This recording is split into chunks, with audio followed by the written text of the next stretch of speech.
This is a recipe on how to make creamy Alfredo pasta. First, start off by putting water in a pot and putting salt. Then add any pasta of your choice and boil it till it's finally cooked. After you have finished boiling it, put it aside after draining it in a separate pot.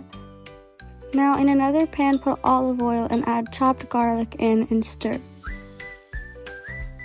Now into the garlic, add any vegetables of your choice to add to the pasta. I added bell peppers and mushrooms. Stir in the same pot till they are cooked. Now add Alfredo sauce, and then once you've added it, stir again. Now add spices of your choice. I'm going to add chili flakes and oregano, and then I'll mix again. Now in the sauce and vegetables you've made, add your boiled pasta which you put away in small portions. After adding the pasta, make sure to mix well the vegetables, the sauce, and the pasta.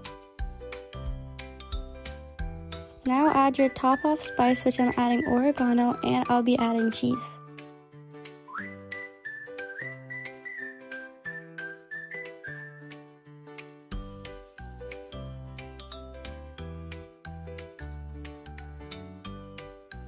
After adding everything, make sure to mix well again.